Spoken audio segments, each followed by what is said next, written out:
Alhamdulillah nahmaduhu wa nasta'inuhu wa na'udzu billahi min shururi anfusina wa min sayyiati a'malina. Nusalli wa sallimu ala nabiyyina wa habibina wa qudwatina Muhammad wa ala alihi wa sahbihi ajma'in. Fa ya ibadallah ittaqullah. Wa qala Allah fil Qur'an a'udzu billahi as-sami'il 'alim minasy syaithanir rajim. Bismillahirrahmanirrahim. Dzalikal kitabu la raiba fihi hudan lil muttaqin.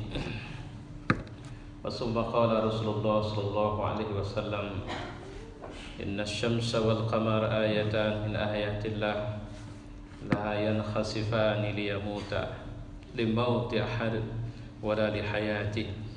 Fa idza ra'aitum dzalik fad'ullaha wa kabbiru wa sallu wa tasaddaqu. Sadaqallah wa sadaqa rasuluh. Allahu akbar, Allahu akbar, Allahu akbar, walillahil hamd.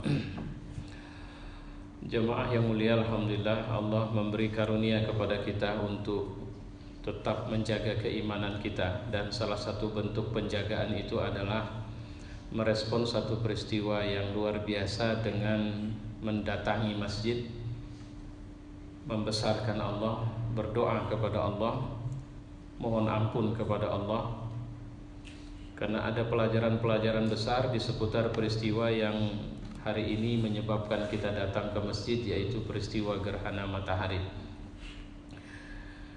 Ada banyak respon orang terkait dengan peristiwa ini. Pertama, respon primitif, itu diwakili oleh orang-orang yang tidak melakukan pendekatan agama, pukul-pukul kentung, atau juga mengundang artis untuk nonton bareng lah, kira-kira begitu gerhana. Itu saya bilang itu respon primitif. Yang kedua, respon yang sedikit lebih modern dari pendekatan keilmuan. Ini dilakukan oleh para ilmuwan dan memang ini kita butuhkan. Tapi saya cenderung secara awam, karena saya juga orang yang tidak punya kapasitas di situ, menyatakan bahwa kalau cuma sekedar mengamat-amati proses gerhana yang sedang terjadi ini, saya pikir tidak akan banyak manfaatnya. Yang dibutuhkan adalah sebenarnya apa akibat bagi bumi, walaupun di beberapa titik mungkin sedang atau nanti terjadi sebentar lagi terjadinya gerhana total itu. Karena apapun ceritanya pasti itu memunculkan efek, walau cuma sekedar 2 menit peristiwa gerhana itu, maksudnya totalnya. Karena ini di luar adat, ini di luar kebiasaan. Artinya seharusnya matahari terbit dan memancarkan cahayanya secara normal, tapi ada peristiwa luar biasa yang menginterupsi proses itu, yang berakibat ternyata sederhana saja, bumi mengalami temaram atau matahari tidak terlihat sebagaimana seharusnya. Tadi sekitar jam 6:30 sudah dimulai prosesnya. Walaupun sunnahnya sebenarnya kita dianjurkan untuk melaksanakan sholat gerhana itu pada peristiwanya. Dan ini respon ketiga yang subhanallah luar biasa. Saya pikir dampak teknologi sosial media yang luar biasa ledakannya itu telah menyebabkan ada pengaruh positif pula. Belum pernah saya seumur-umur ada sekian kali gerhana yang orang melakukan secara massal seperti ini, sholat gerhana itu. Kalau ini Masya Allah, saya pikir seluruh Indonesia, sebahagian kecil rakyat muslim itu disibukkan untuk kemudian mendatangi masjid. Dan saya bersyukur kita sebahagian kecil itu. Kenapa saya bilang saya bersyukur kita sebahagian kecil itu? Karena stressing gerhana ini sebenarnya seperti kemarin saya mendengar dialog di satu televisi sambil jalan. Seorang ustadz diwawancarai dan dia ditanya apalah hikmah di balik ini. Saya tidak setuju dengan pendapat beliau, sama sekali tidak setuju. Karena beliau menjelaskan hikmah nikmat yang bernama matahari, bulan, bumi dan semuanya. Saya bilang mohon maaf, saya kurang nyambung itu, bahkan nggak nyambung dengan peristiwanya. Stressing gerhana ini bukan syukuran. Stressing gerhana ini tazkirah, peringatan. Kalau mau lebih dramatik, ini ancaman sebenarnya dari Allah sama kita. Ini bukan bagaimana cara kita mensyukuri nikmat. Ini adalah bagaimana cara kita seharusnya takut sama Allah. Ini stressingnya di situ, ini bukan nikmat matahari dengan pancaran cahayanya, bukan itu. Ada dua peristiwa alam yang selalu membuat Nabi berubah wajahnya dengan takut dan kemudian buru-buru ke masjid mengumpulkan orang dan sholat. Salah satunya ya gerhana ini. Satu lagi, kalau awan sudah menghitam, petir menyambar, hujan turun, angin, Nabi buru-buru ke masjid itu. Ketika ditanya, jawaban beliau apa? Kiamat itu tidak terjadi kecuali seperti ini keadaannya. Nah, apa catatan-catatan hikmah yang ingin kita pelajari dalam peristiwa yang sedang berlangsung di luar? Hadis yang kita dan saya baca tadi itu adalah muttafaqun alaih, rawah Bukhari wa Muslim, dari Aisyah radhiyallahu anha.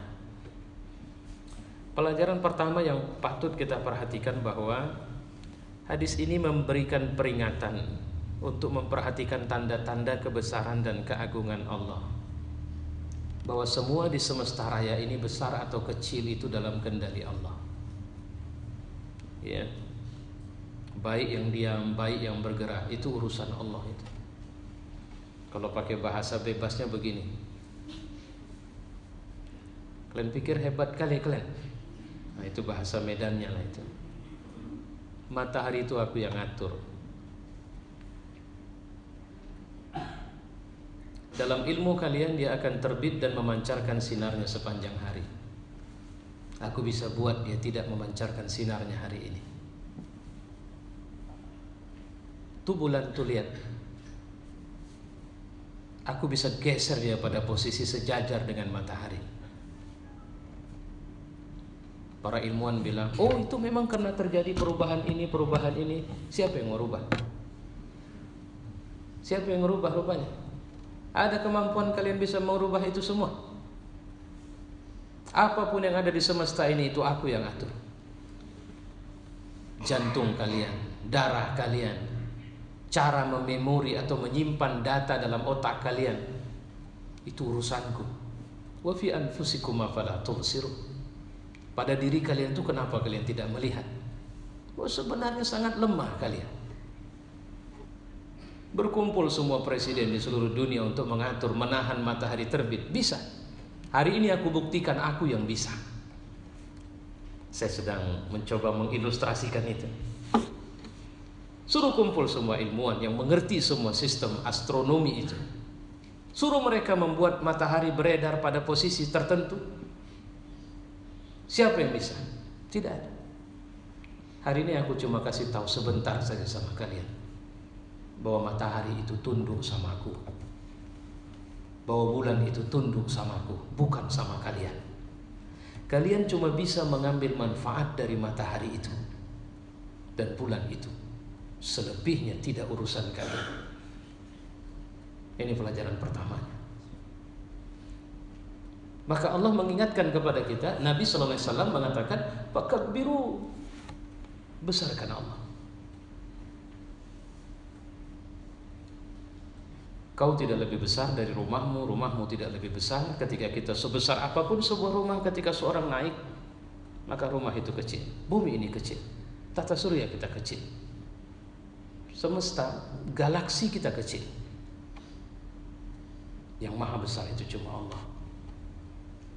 Jadi orang-orang mencari seluas apa semesta, seorang mukmin hanya mengungkap dengan satu kalimat, Allahu Akbar.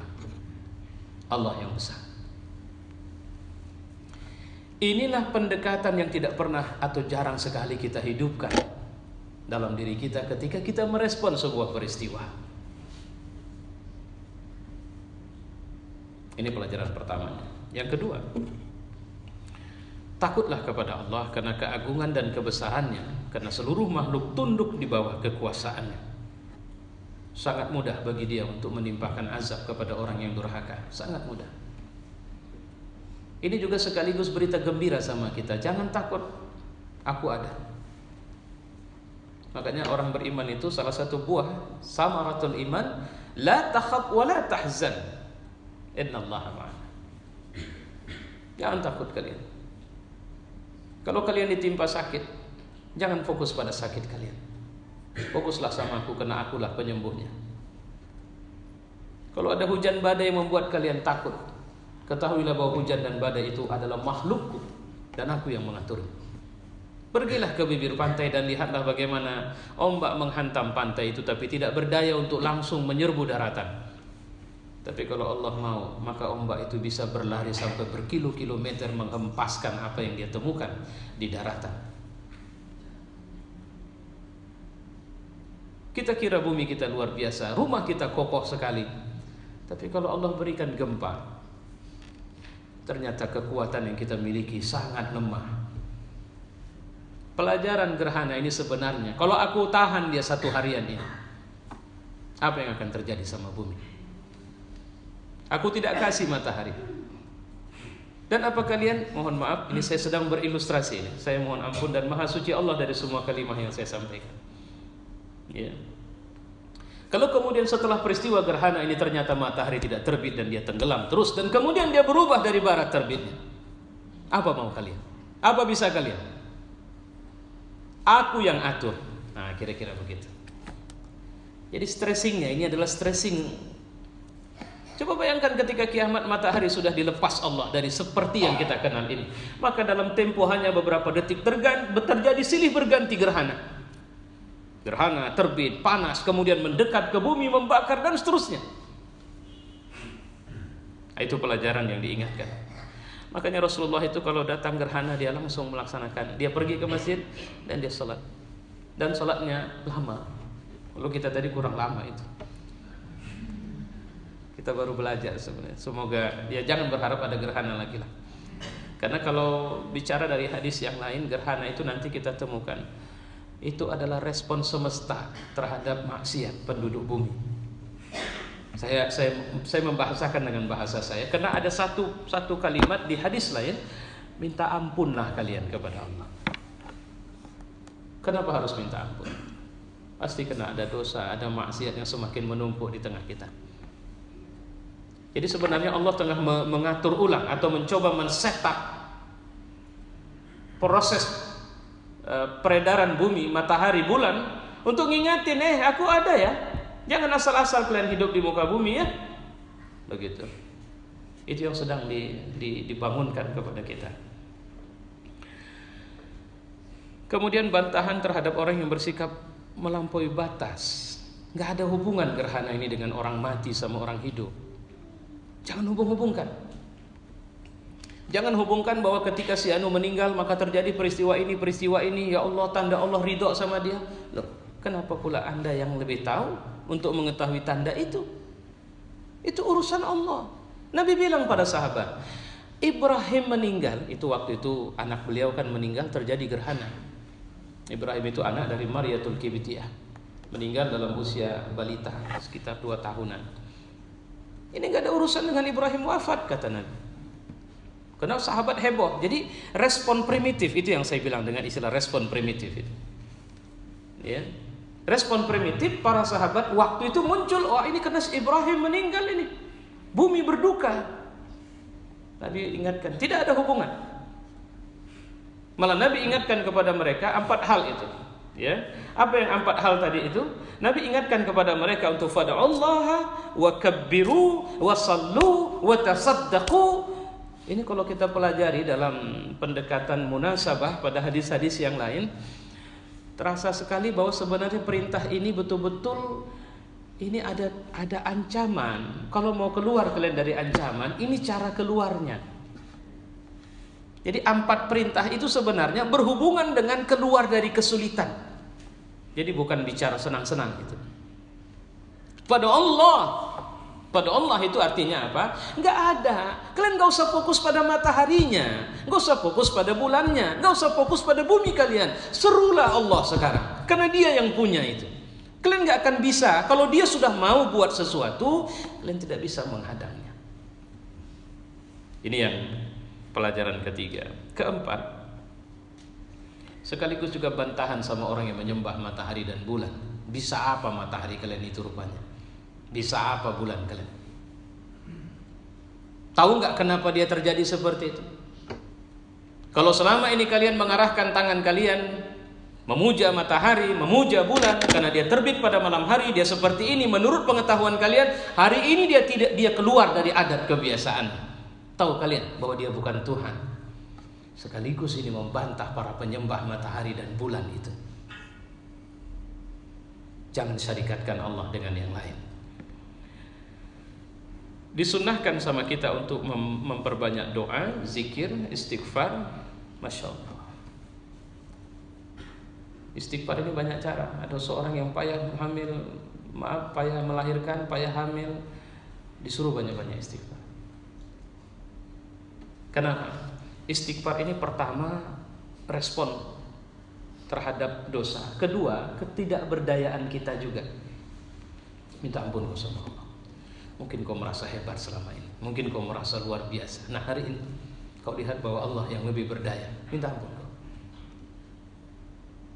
Maka istighfar itu sering diucap dengan ungkapan-ungkapan yang berbeda. La ilaha illa anta subhanaka inni kuntu minaz zalimin. Itu pernyataan Nabi Yunus.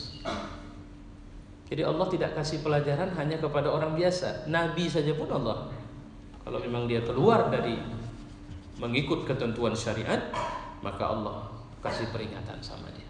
Kalau bukan karena mengucap kalimat itu, maka dia tidak akan pernah keluar dari perut ikan itu sampai kiamat. Rabbana zalamna anfusana wa illam taghfir lana wa tarhamna lanakunanna minal khasirin. Tahu berapa lama Nabi Adam dan Hawa mengucapkan doa itu? Ratusan tahun diceritakan, sekitar 200 tahun.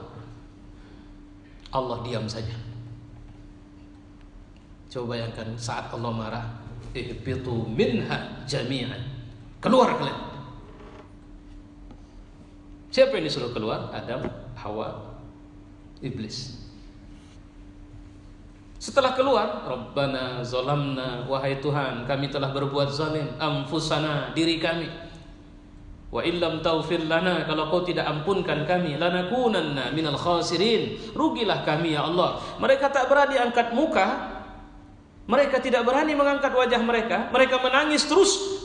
Diceritakan sepanjang 200 tahun Allah tidak respon jawaban, tidak kasih jawaban. Berapa lama setelah itu Allah kasih respon? Apa responnya? Aku terima.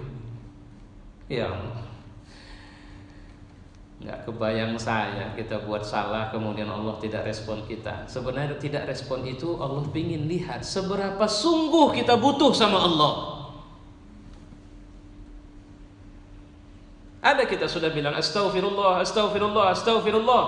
Kita sepertinya tidak sedang butuh sama Allah. Kita cuma sedang takut kalau kita kena azab. Setelah kehilangan takut itu, maka kita melakukan dosa itu lagi.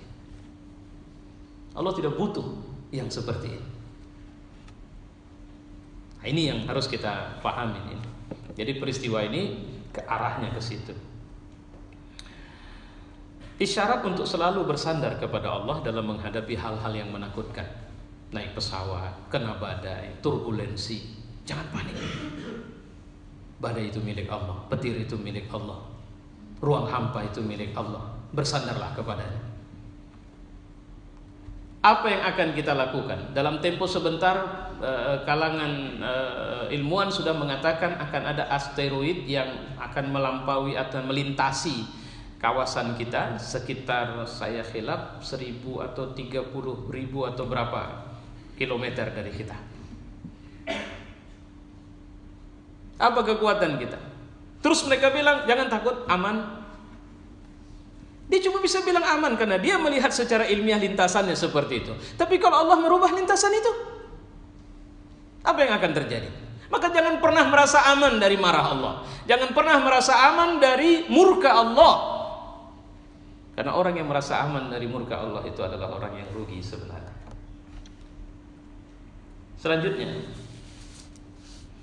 isyarat bahwa yang menakutkan itu muncul karena dosa kita. Tidaklah gempa terjadi kecuali karena maksiat dalam bentuk zina, khamar, perempuan yang penyanyi-penyanyi perempuan. Itu sudah lazim di tengah kita. Itu saya ungkap dari sekian banyak hadis itu.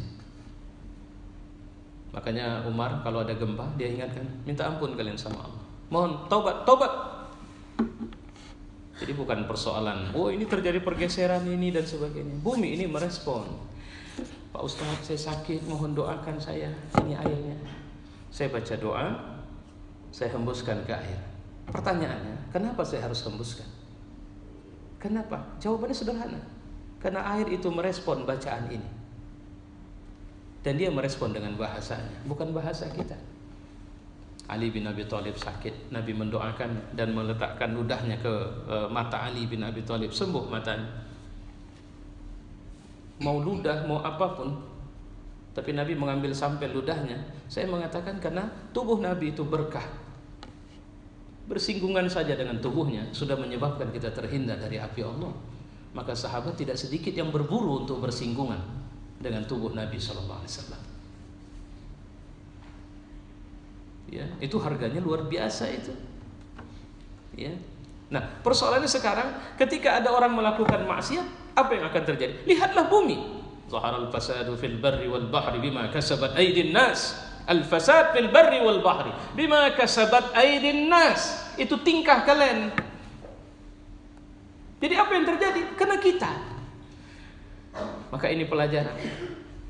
Saya mau ingatkan, tadi saya kuliah subuh, ada yang bertanya begini, Ustaz, janganlah kita cuma bicara zikir, kemudian sholat, kemudian membesarkan Allah, istighfar itu cuma karena sebab peristiwa gerhana. Harusnya dikasih tahu dong di luar ini. Saya bilang, memang stressingnya ini.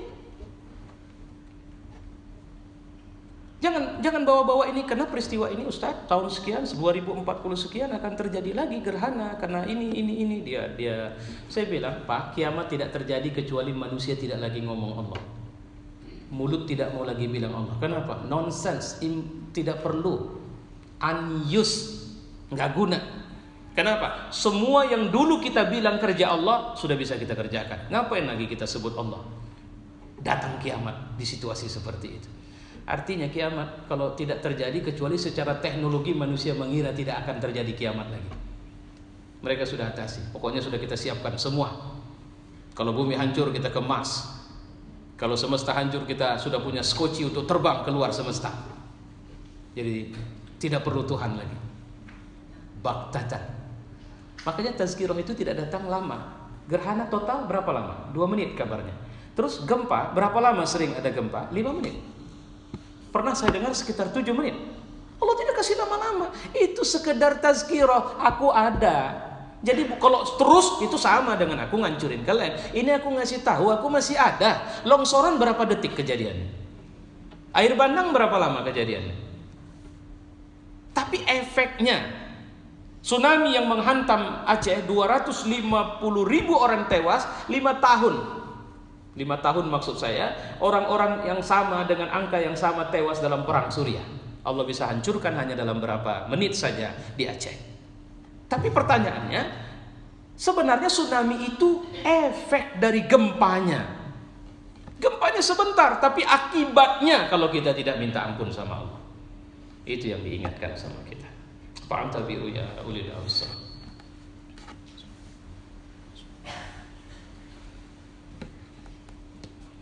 Alhamdulillah, Nassalli wa sallim ala nabiyyina wa habibina wa qudwatina Muhammad wa ala alihi wa sahbihi ajma'in. Fa ya ibadallah ittaqullah. Wa qala Allah fil Qur'an, A'udzu billahi as-sami'il 'alim minasy syaithanir rajim. Bismillahirrahmanirrahim. Wasyams tajri li mustaqarrin laha, dzalika taqdir al-azizil alim. Matahari itu beredar di mustaqarrin laha, pada garis edar. Itulah ukuran, itulah takdir dari yang maha tinggi dan maha tahu. Jamaah mulia, maka akhirnya sunnah yang dianjurkan, dan alhamdulillah kita terdaftar pada hari ini menjalankan sunnah itu adalah melakukan sholat gerhana. Apa rahasia berdirinya lebih lama, rukuknya nambah? Karena qiyam itu maknanya penyerahan. Maka berdiri yang paling baik orang sholat itu dengan meletakkan tangan di dada seperti ini. Ini berdirinya orang yang tak berdaya, berdirinya orang lemah. Rukuk itu pengagungan. Kita mengagungkan pemilik matahari, kita mengagungkan pemilik bulan, dan kita menyerahkan hati kita untuk tunduk kepadanya. Mari sama-sama kita tutup khutbah ini dengan berdoa kepada Allah Subhanahu wa taala. Alhamdulillah rabbil alamin, wassalatu wassalamu ala asyrafil anbiya wal mursalin wa ala alihi wa sahbihi ajmain. Ya rabbul alamin, kami menyerah kepada-Mu, kami tawakal kepada-Mu. Kami mengakui bahwa tidak ada kekuatan yang kami miliki. Kami mengakui bahwa kami sangat lemah di hadapan-Mu. Ya Tuhan, ketika Kau titipkan harta kepada kami, itu bukan kekuatan bagi kami. Ketika Kau berikan jabatan, itu bukan kehebatan kami. Ketika Kau kasih kami karunia anak-anak di tengah kami, itu juga bukan luar biasanya kami. Peristiwa gerhana hari ini adalah pelajaran bagi kami bahwa Kaulah yang besar, ya Allah. Kaulah yang besar. Kaulah yang maha besar, ya Allah. Pelajaran ini mengingatkan kami bahwa matahari itu tidak tunduk kepada kami, tapi kepada-Mu. Bahwa bulan itu tidak tunduk, tapi kepada-Mu tunduknya, ya Allah. Bahwa bumi yang kami pijak ini milik-Mu, bukan milik kami, ya Allah. Wahai Tuhan, ampuni kami atas dosa yang kami lakukan, dan kami masih melazimkan dosa itu. Ampunkan kami atas dosa yang kami lakukan kepada istri-istri kami, dosa yang kami lakukan kepada suami, kepada pasangan-pasangan kami, dosa yang kami lakukan terhadap anak kami, terhadap orang tua kami, terhadap tetangga kami, dosa yang kami lakukan kepada-Mu, ya Allah. Dosa yang kami lakukan dari mata kami, dari mulut kami, dari telinga kami, dari tangan kami, dari kaki kami, dari kemaluan kami, ya Allah, ampunilah kami. Karena jika Kau tidak mengampuni kami, maka apalah arti kehidupan bagi kami jika saat kami kembali kepada-Mu? Kami tidak berharap Kau marah kepada kami. Kami tidak menginginkan Kau murka kepada kami. Ya Tuhan, berikan kekuatan kepada kami untuk tetap taat kepada-Mu di saat semua orang menginginkan kami menghentikan ketaatan kami kepada-Mu. Berikan kekuatan kami untuk sabar dalam ketaatan ini. Di saat semua orang mengira bahwa taat kepada-Mu tidak populer, taat kepada-Mu tidak merupakan indikasi kehebatan kami di tengah mereka. Ya Allah, berikanlah kekuatan kepada kami untuk tetap menyembah-Mu dan tidak mengganti dan tidak menjadikan ada Tuhan lain di samping-Mu. Ya Allah, wahai Tuhan kami, bantulah kami untuk keluar dari semua kesulitan yang kami miliki, dengan jalan di mana kami tidak melakukan sesuatu yang Kau marah kepada kami, ya Allah. Jadikanlah peristiwa gerhana ini menguatkan keimanan kami. Jadikanlah peristiwa gerhana ini menguatkan ketaatan kami. Jadikanlah peristiwa gerhana ini, ya Allah, menguatkan rasa takut kami kepada Rabbana la tuzigh qulubana ba'da idh hadaytana wa hab lana min ladunka rahmah innaka antal wahhab. Rabbana atina fid dunya hasanah wa fil akhirati hasanah wa qina azabannar. Wa sallallahu wasallam ala Muhammad wa ala alihi wa sahbihi ajma'in. Walhamdulillahi rabbil alamin.